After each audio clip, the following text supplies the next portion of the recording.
আল্লাহ ওয়ালি খাস বান্দি যদি আল্লাহকে রাজি আর খুশি করতে পারে, আল্লাহর হাবিবকে রাজি আর খুশি করতে পারে, 100 পুরুষ কুলির চেয়ে তার মর্যাদা বাড়ায়া দেয়। সুবহানাল্লাহ। এ বাজার আল্লাহর লিকাকে বলে আল্লাহু আকবার। আল্লাহ আরে যার ভিতরে আমার মাওলা কই পাওয়া যায়। আমার আম্মা জান ছিল অন্ধ, চোখে দেখতেন না। আব্দুল মালিক কয়েদি কারণ সুন্দর কোনদিন দেখে নাই। আমার আম্মা জানের পাশে আমরা বসে বসে সূরা ইয়াসিন তেলাওয়াত করতে আছি। আমার ছোট ছেলে হাফিজে কোরআন সেও সূরা ইয়াসিন তেলাওয়াত করতে আছে, আর বড় ভাইরা সেও কোরআন তেলাওয়াত করতে আছে। আমি মাথার কেন্দ্রে বসে মাথার মধ্যে ধরে ধরে সূরা ইয়াসিন তেলাওয়াত করতে আছি। আল্লাহ সূরা ইয়াসিন তেলাওয়াত শেষ করতে পারি না। আমার আম্মা জান বলতে তোমরা সরো, আমাদের ঘরে আলেম ওলামা ভরপুর হয়ে গেছে। কই আলেম ওলামা আমরা তো দেখি না। আমার ছেলে বলে দাদু কই আলেম ওলামা আমরা তো দেখি না, তোরা দেখবি না। আমাদের ঘরে আলেম ওলামা জায়গা পাই না। আলেম ওলামা কই আমরা দেখি না, আল্লাহর বান্দি দেখে। আমার মাওলা বলে তাতানাজ্জালু আলাইহিমুল মালাইকা আল্লাহ তাখাফু ওয়া লা তাহজানু ওয়া আবশিরু বিল জান্নাহ। আমার মাওলা পাকের কালাম সূরা ইয়াসিন যে ব্যক্তি তেলাওয়াত করবে, কোন মুমূর্ষু রোগীর পাশে বসে কেউ যদি সূরা ইয়াসিন তেলাওয়াত করে, প্রতিটা হরফের বিনিময়ে 10 জন ফেরেশতা নাযিল করে। যেরকম সুবহানাল্লাহ। ফেরেশতারা বলে ভাই আজরাইল খবরদার খবরদার, এই লোকের জান কবজ করতে খবরদার, সাবধানে কবজ করবে, খবরদার ধরে কোনো কষ্ট না পাই। আর ছেলেরা মেয়েরা আত্মীয় স্বজনেরা আমাদের সূরা ইয়াসিন তেলাওয়াত করে দাওয়াত দিয়ে আসছে, খবরদার খবরদার তার জন্য কোনো কষ্ট না হয়। এমন ভাবে আসলে জান্নাত কবজ করবে, কোনো কষ্ট হইবে না। যেরকম সুবহানাল্লাহ। না ফরমানি করিয়া সুদ খায়া গোসগা হারাম পেটে পড়তা চলিয়া জিনা বেচারি করিয়া যদি কবরে যাও, এ কাটলের ভাইয়েরা মোল্লা বাড়ির ভাইয়েরা ভালো করে দাঁড়িয়ে রাখো। আমি চরমন আল্লাহর কুতুবের পক্ষ থেকে একটা রাখাল আপনাদের কাছে চলে আসি, পায়ে নিচে হাত রেখে বলিয়া থইয়া যায়। এখনো সমাজে ফেরেন ফেরেন, আমার মাওলার দরবারে ফেরেন, আমার মাওলার দরবারে ফেরেন। খাস করে তওবা করে চোখের পানি ছাড়েন। চোখের পানি তো আসে না, নীল যত পাথর যেগুলো শক্ত। আল্লাহ এই শক্ত দিল নরম করে কোনো মুহূর্তের মুরাকাবা করো, কবরের মুরাকাবা করো। দেখবা পাথরিয়া দিলে মুমের মতো নরম না হইয়া পারবে না। আল্লাহর হাবিব বলছিল খাদিজা রে মাঝে মাঝে একটু কবরের মুরাকাবা মওতের মুরাকাবা করিও। হযরত খাদিজাতুল কুবরা রাদিয়াল্লাহু আনহা একদিন কবরের মুরাকাবা করতে করতে মাটির মধ্যে কইরে কইরে কান্দে। হযরত ফাতিমা রাদিয়াল্লাহু আনহা ঘরে গিয়ে দেখে আম্মা জান কান্দে। মাকে তো বুঝে মা কান্না থামাইতে পারে না। দূর দিয়ে আল্লাহর হাবিবের কাছে গেল, ইয়া রাসূলুল্লাহ, ওগো আব্বা জান, ওগো আল্লাহর রাসূল, আমার আব্বা জান যদি ঘরে আসেন, আম্মা জান কেন কান্দে? এত বুঝান বোঝায়, আম্মা জান তো কান্না বন্ধ করে না। নবীজি হাজির হয়ে গেল ঘরে। আইসা দিকে ঠিকই আসলে আসলে তো কাঁদতে আছে। এ খাদিজা কাঁদতো কেন? তোমার কি কোনো ভরণ পোষণে কোনো কষ্ট হইতে আছে নাকি? আমার একটা সহায় সম্পত্তি আমাকে দিছিলা, আমি কান করে দিলাম, এর জন্য কান্দো নাকি?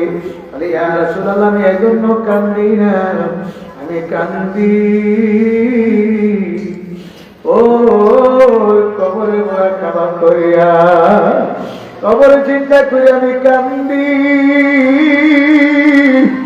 আমি যে কবরে রওনা করছি, আমার কবরে যদি আমি ধরা পড়িয়া যাই, আমার হাতে ফের জাহান্নামের শিকল লাগে, একটা নিয়ে একটা জাহান্নামে ফেলাইয়া দিবে। আমি কেমনে জাহান্নামের আগুন সহ্য করবো? শুধু জাহান্নামের ভয় আমি কান্দে। আল্লাহর হাবিব বলে, খাদিজা তুমি কান্না বন্ধ করো। আমি কান্না বন্ধ করো। শর্ত তিনটা, বলে দুই শর্ত। এক নম্বর শর্ত হলো আমার ইন্তেকালের পরে আমার গোসল করবার পর আপনার জামা কাপড়কে আমার কাপড় পরাইয়া দেন। দুই নম্বর শর্ত আপনি নিজে আমার জানাজা পড়াইবেন। তিন নম্বর শর্ত আপনি নিজে আমার কবরে শোয়া কবরে করে দাঁড়ায় থাকবেন। মুসলিম নাকি ফেরেশতা আসিয়া তিনটা প্রশ্ন করবে। যদি প্রশ্নের জবাব দিতে আমি ভুলিয়া যাই, আপনি আমার প্রশ্ন জবাব মনে করিয়া স্মরণ করিয়া দিয়ে এই শব্দ মান আমি কান্না বন্ধ করবো। দুজাহানের বাদশাহ আল্লাহর হাবিব বলে, খাদিজা যাও, তোমার শর্ত আমি মানিয়ে নিয়েছি, তোমার শর্ত অনুযায়ী পুরো করবো ইনশাআল্লাহ। খাদিজাতুল কুবরা ইন্তেকালের পরে গোসল করে কাফন পরাইছে। তুমি যে জামা মোবারকে কাফন পরাইয়া জানাজা পড়াইয়া কবরের ভিতরে শোয়াইয়া নবী দাঁড়ায় রইল কবরের পাশে। মুনকিরে কিরাসের নবীও কবর ফালাইয়া যায় না। আমার আল্লাহ বলে, জিবরাইল জলদি করে আমার বন্ধুর কাছে যাও।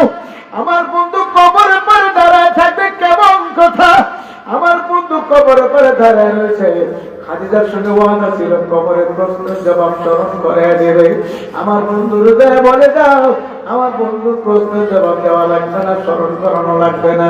আমি আল্লাহ আমার বন্ধুর স্ত্রী, বন্ধুর বিবি প্রশ্নের জবাব নিজে দিয়া দিলাম।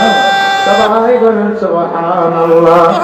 এ আমার গাতুরার ভাইরা, বললে বাড়ির ভাইরা, এ মুরব্বী বাবারা, এ যুবকেরা, এ পর্দার আল্লাহর মা বোনেরা গো, ভালো করে জানিয়া নাও, ভালো করে বুঝিয়া নাও। যদি নাফরমানি করে কবরে যাও, ওই কবরে জাহান্নামের আগুন যদি ভরিয়া যায় গো মা, এক সেকেন্ডের আযাব সহ্য করার ক্ষমতা পৃথিবীর কোনো মানুষের নাই। জার্মানের মরহুম ইসহাক রাহমাতুল্লাহ আলাইহি কিতাবের মধ্যে পড়লেন, আরে সফর 12 দিন 14 দিন 15 দিন সফর করে বাড়ি যাইয়া একই সঙ্গে ছেলে মেয়েদের কিনা পাশে বসে বসে খাইতো। আবার সবাই বসো, একসাথে খাবো। আল্লাহর কুদরত যে জোহর নামাজ পড়ে দস্তর বিছানা নিয়ে প্লেট রেডি হয়ে গেছে, খানা খাইবে, কিন্তু খানা আসতে দেরি হইতে আছে। হুজুর বললো, বাবা তোমরা বসো, তোমার আম্মাজান কেন দেরি করে, আমি দেখে আসি। হুজুর হাঁটতে পার করে দর্শন দেখে হুজুর বিবি চোলার আগুনের দিকে ছায়া ছায়া কান্দে। হুজুর বলো, বিবি আপনি কান্দেন কেন? লাকড়ি চুলায় পাক করতে কষ্ট, এজন্য কান্দেন নাকি? হুজুর বিবি বলছিল, হুজুর আমি এজন্য কান্দি না,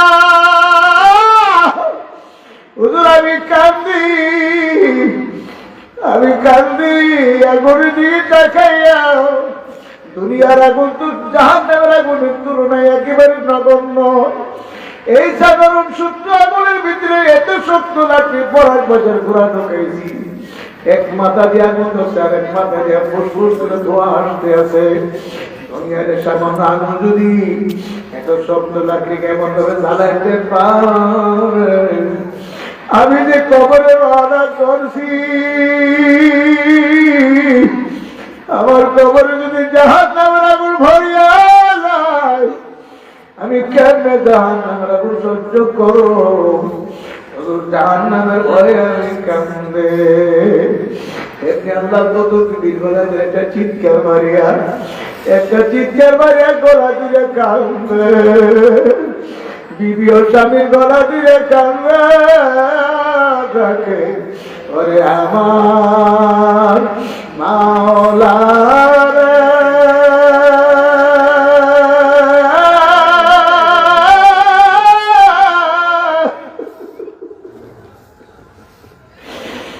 ওরে আমার মাহবুব রে, তুমি যদি মাপ না করো এ আগুন কেমন সহ্য করবো রে? ওরে আমার মাওলা রে,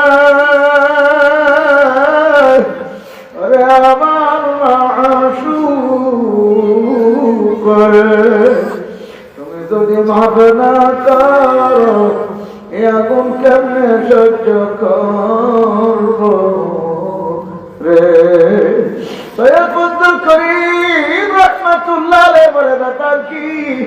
আমার বাবা জান আমাদেরকে বসে গেল, সেও কেন আসে না?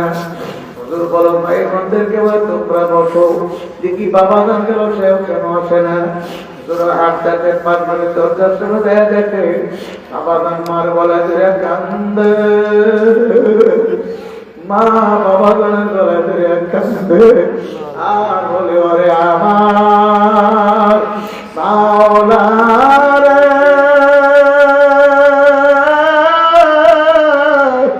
ওরে আমার মাশূক,